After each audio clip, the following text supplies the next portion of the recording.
Yo, what's up guys? This video is gonna be about the first time that I worked with a commercial rental property. Alright, for those that don't know, at least in my state, I don't know what it's like in everywhere else in the United States, but anything above four families, so your 5, 6, 7, 8, 9, 10 plus, is considered commercial property. So single family, two family, three, and four are residential. Anything above that is commercial. So this was my first time helping an investor buy a multi-unit, in this case a six-family commercial property. And this person was an investor. They were looking for something that would cash flow a good amount of income and something that would appreciate over time. All right, guys.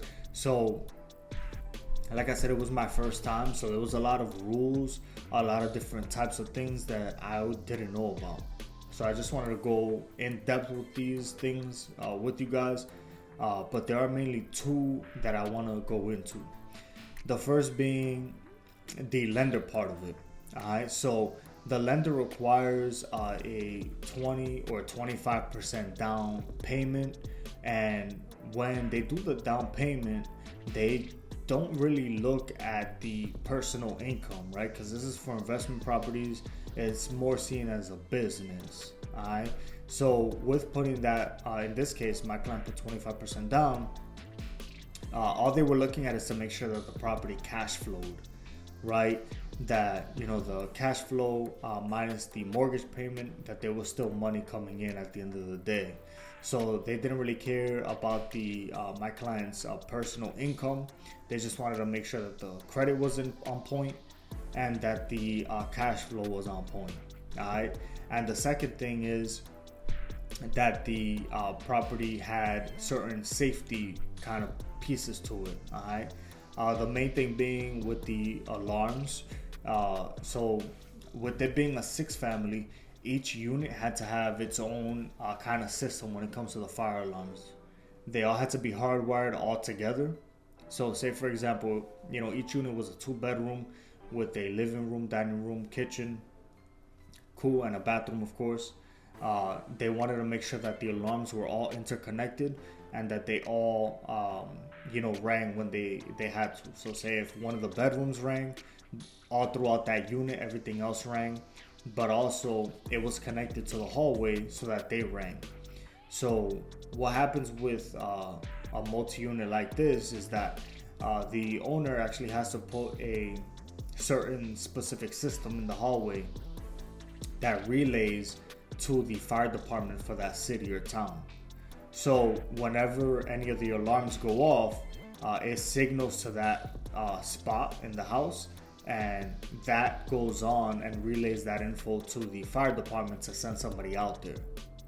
Alright, it's just added security, added safety for everybody in that unit.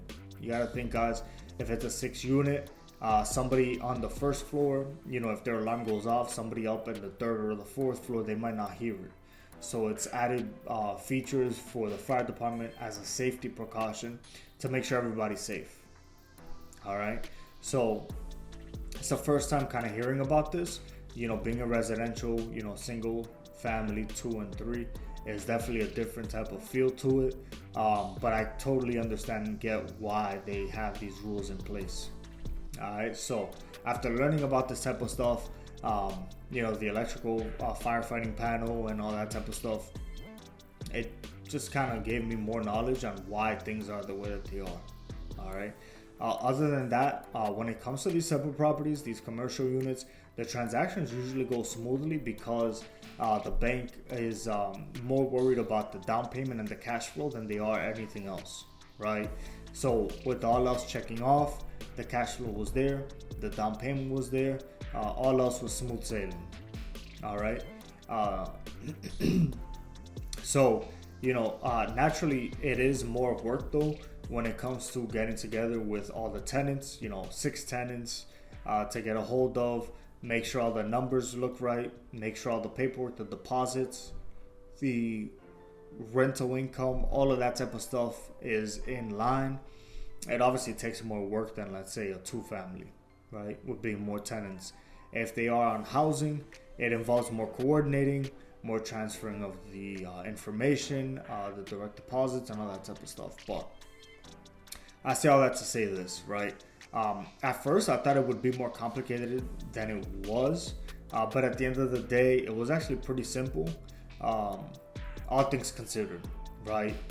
Yeah, was it complicated in terms of the number of people that I have to deal with? 100%.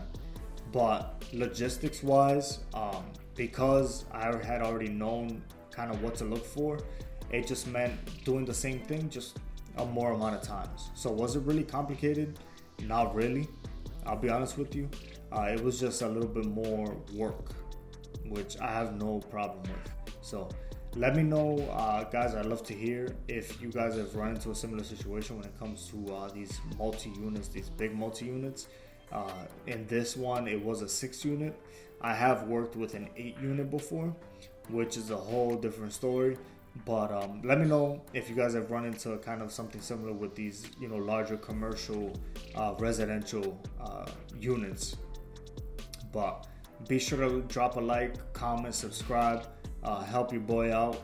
But other than that, I'll see y'all in the next one. All right, take care.